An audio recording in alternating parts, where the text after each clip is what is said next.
Hello friends, I'm Nisha Sharma, Associate Professor, Department of English. The topic under discussion today is an analysis of R.Parthasarthy's poem from Homecoming. R.Parthasarthy's poem, Homecoming, is a part of his long poem, Rough Passage, published in 1977. Rough Passage is divided into three parts titled Exile, Trial, and Homecoming. The poem prescribed in our syllabus from Homecoming has been taken from the 12th section of Homecoming. It portrays a picture of his native state, Tamil Nadu, as he returns from his sojourn abroad.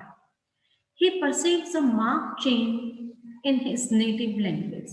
He comprehends that it was his lack of familiarity with the native language that rendered the language alien to his perception. His persistent use of the foreign tongue dispossessed him of his inherently rich native language. His association with English appears to be like imprisonment as he wrestles with English chains. His mother tongue is emblematic of his rich Dravidian heritage that he cherishes. In his chains that disable him to move freely, he falters, he stumbles. He also stumbles as he has lost his ground. His native language is now relegated to other concerns. At the time of Thiruvallur, the language was a sign of rich cultural heritage. He senses that the language has begun to deteriorate as it is adulterated and declines owing to lack of use. Death of the past, a brief summary of homecoming. There appears to be no redemption from this predicament. The present poets do not look for the richness of the past literature for inspiration. Rather, they look up to foreign writers as idols.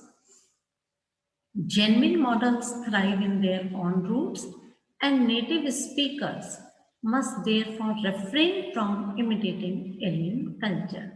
The poet travels down the memory lane of his childhood when his grandfather used to narrate to him the celebrated poem Nalaya Divya Prabandham before going to bed. The poet's grandfather used to pinch him when he wavered in his attention. The grandfather was sincerely determined to instill in him the literary and cultural values through his rendition of the classic. After grandfather's death, they held a ceremony where all the relatives were reunited. Cousins arrived in overcrowded buses. They recognized each other eventually. They witnessed the rituals as they sat on the steps of a tall tree. He reflects how they did not dwell in the inside of the culture. They were halfway up. The surroundings had not much to offer other than uneventful and undistinguished scenes. Rites and rituals seemed to lose their luster. They were served food sparingly, rice and pickle in the evening. The poet then records his encounter with a tall woman and her three children. He identifies his childhood friend Sundari, an agile girl climbing tamarind trees. She is 40 years now. The poet senses the lack of emotions towards her at this juncture. The memory of her is fresh, but they can no longer relate or communicate with each other as time has changed everything over the years. Similar is his relation with his mother tongue. His childhood friend, who is no longer familiar to him, stands parallel to his feelings towards his native tongue. Now we come to the section 12, from which our homecoming is taken. The poet begins the poem in an abrupt manner. In section 12 of the poem, Homecoming from the Passage, the poet celebrates the eminence and relevance of the poem. The poet talks of himself in the most objective manner when he asserts, I see him now sitting at his desk. He claims that he made the mistake of opting for the wrong gods from the start. He had gone for the wrong kind of inspiration. His course of action was erroneous right from the beginning. It began with his experiments with the English language.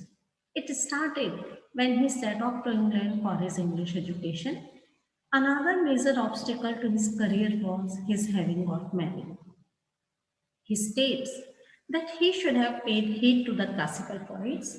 It was better to bury a woman than marry her.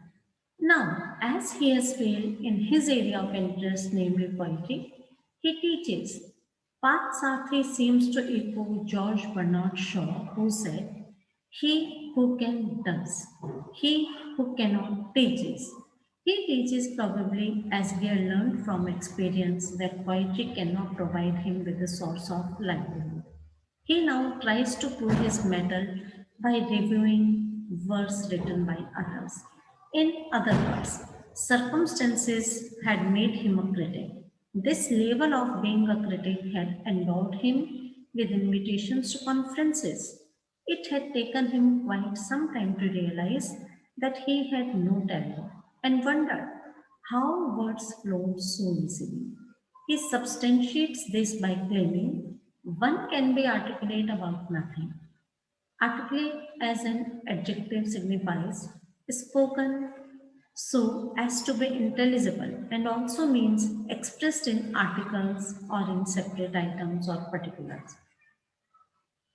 The point means to say that a person can endeavor to sound intelligible about anything or nothing, and one can compartmentalize certain subject so as to sound like a scholar. Perhaps in this regard, the role of a critic suited him better.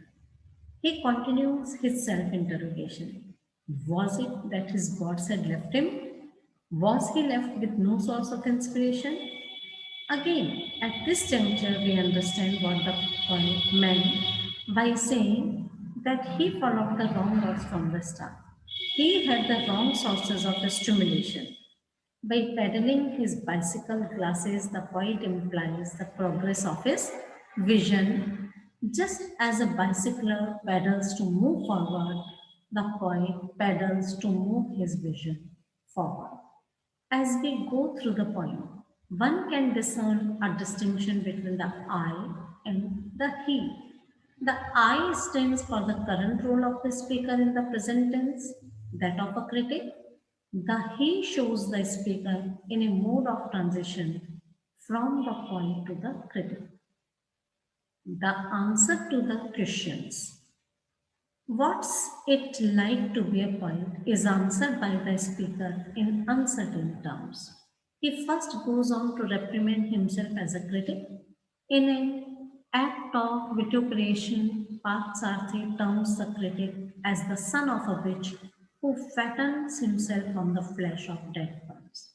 To be more precise, the critic is a parasite who depends directly on the poet. Therefore, the critic who takes himself to be his eminence has no significance but for the poet. In castigating terms, the critic is likened to a fly that feeds on the dung heap of old texts and obscure commentaries. His eyes peel off. Reality presents itself with indubitable clarity. Where would the so-called critic be if it were not for poets that splashed about in the Hellespont or born about in the Java Sea? This is a direct allusion to the classical poets and the modern poets. The poem thus drives home the significance paths are imparted to the poet. The poem is written in free verse. There is no fixed time scheme in the poem. We can also make a comparison between Parthasarthy and Bhartari. We can make a comparison of Parthasarthy's views with that of Bhartari. Expressing his views on poets and critics, Bhartari says that some lesser critics who are incapable of writing a line or two of a poem do not feel discouraged to sit in judgment of the poems of other poets. They find many points difficult to understand. They listen very attentively and then they are allowed to see how many faults they find in these points. When they are unable to understand a point, they do not blame their lack of intelligence but find fault with it. It appears that Parthasarthy voices the opinions of the Bhartari. Thank you.